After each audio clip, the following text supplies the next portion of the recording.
Hello guys, this is Streets of Reach TV and welcome back to my channel. But before I start the devotional guys, I would like to shout out the following person of our channel na napunta rito at na-join sa devotional. Shout out and God bless to Friends and Dog, Ben Lawrence Chonko, Bonatoni Balmoria, Leo Bacoteco, Connie Vlog, Yans TV, Michael Aburita, Heavens of TV, and SSCTV of Korea. Shoutout na rin sa mga hindi nakisabay na manood sa devotional but still napunta pa rin dito para manood at makinig sa devotional. God bless us all guys.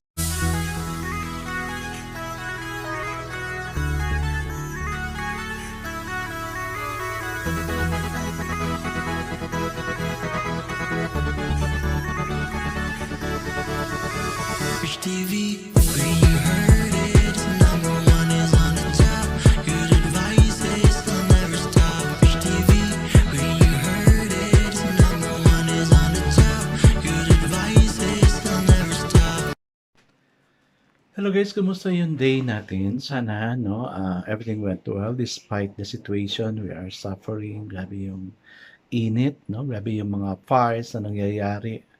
Let's keep praying na na mawala yung fire kasi if we're not going to pray, fire will continue. That was being prophesied already na marami talagang fire. Kaya let's keep praying for our properties na hindi sila lamunin ng apoy, but instead keep praying talaga, keep praying. Kasi mga forest fires, maski dito sa amin sa Bukidnon, yung mga forest fires ay nasusunog siya, Kaya let's santain natin yung sunog through our prayer.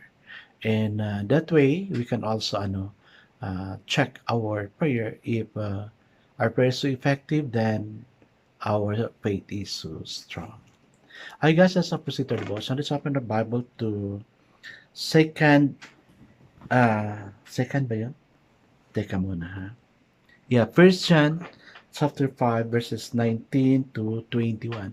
Finally, nakausa din tayo from Revelation 2, And still guys, I'm using the New King James Version kasi yung version niya is simplified na maintindihan natin kumpara sa King James. So the word of the Lord in 1 John chapter 5 verse 19 to 21 says, we know that we are of God and the whole world lies under the sway of the wicked one. And we know that the Son of God has come and has given us an understanding that we may know him who is true, and we are in him who is true, in his Son Jesus Christ. This is the true God and eternal life. Little children, keep yourselves from idols. Amen and amen. I guess that's our prayer. Yes, Father God, we are being swayed by our government, especially those who are in upper authority. They keep making lies, making ways in order to turn down somebody. But thank you that you are the God of righteousness. Lord, we pray, O God, na hindi kami madala dito, O God. Kasi sa sitwasyon namin ngayon, sobrang init. May crisis pa, dagdagan pa na problema sa politika. Lord, how can we make progress if we are in this? But thank you that you also mind all those people. I know you have something to do for them, O Lord God. I know you have a great plan for them and above all to us because we are the believers of your name. Lord, keep us go. Keep us go. Keep us going as we move through this life, Lord God. Lord, thank you for those who are here. I pray that they also have the power to move on despite the situation we are in. Bless us all, O God, in Jesus' name we pray. Amen and amen. So the focus verse for this evening, guys, is found in 1 John chapter 5 verse 21, and it says, little children, keep yourself from idols. Amen. So the title of our devotion for this evening, guys, is The Dearest Idol.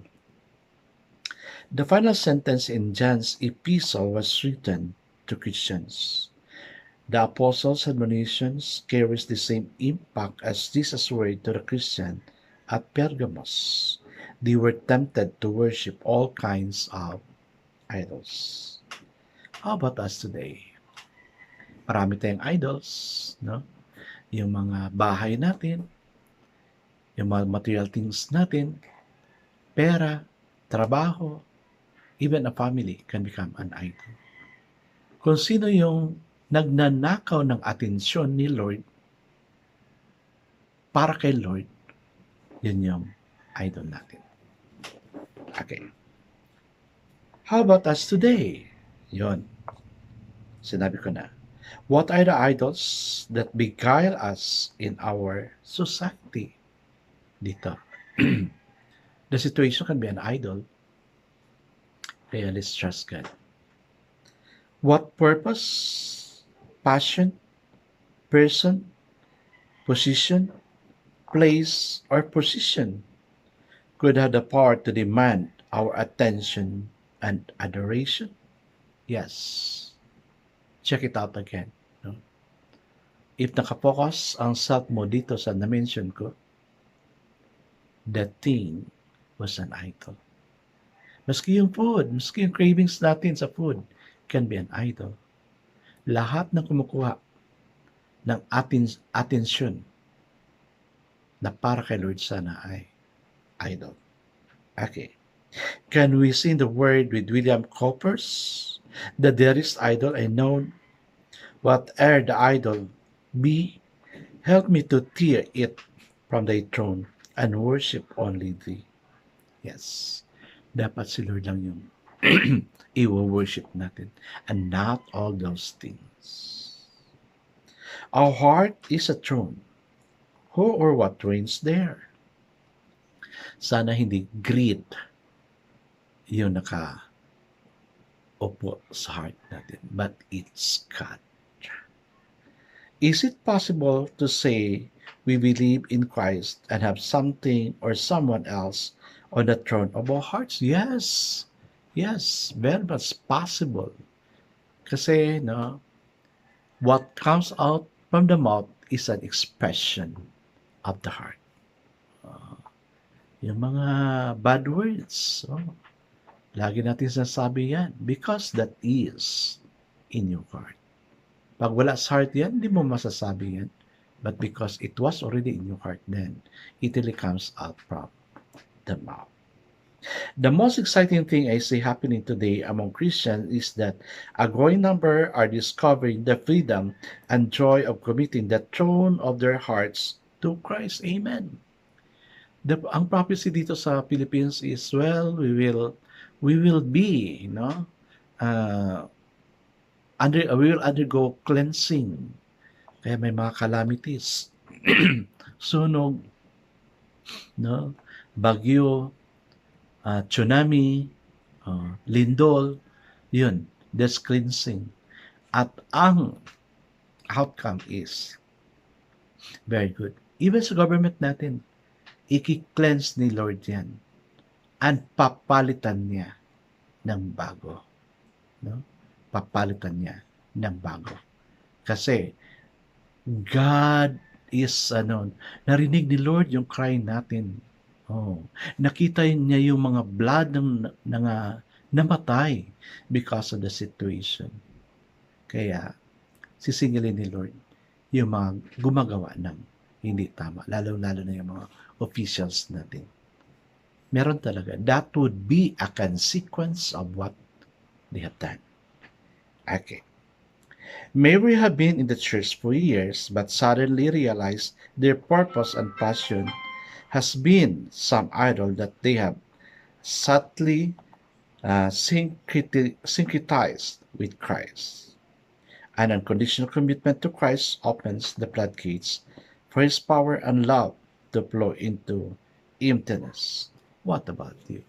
Yes, I really believe na whatever things na ganito is yung it will be a hindrance for us to hear God's word. And it would also become a hindrance for God to work sa mga sitwasyon na pinipray natin. Kaya guys, kung naman yung mga dearest idol natin, pakawala na natin yan. Let's make God our idol. Not the image, ha? Because hindi napakita si Lord kanino man. Maski sa Old Testament, no? Hindi siya pakita. Moses, burning bush. Pero lang sa New Testament kasi he was with his disciple. Pero walang nakuhang picture na ebidensya na ganun yung mukha niya. Maski yung mga yung mga disciples niya, wala mga pictures na nakuha. Ewan ko lang, no? Basta yun yung alam ko, no? Okay. Okay guys, let's now pray. Father God, an idol is anything or person that preempts Christ's place in our hearts. Teach us, Lord God, that you will become our idol. Amen and amen. Guys, let's check ourselves kung ano yung idol natin. And let's ask forgiveness kay Lord. Napalitan yung idol natin, na instead yung idol natin ay worship natin is we have to make God as our idol. Jesus Christ as our idol. God bless us all. Okay, because I know that you're blessed 10 times better. This again, Rich TV. Kita-kita tayo muli at sa muli. Paalam!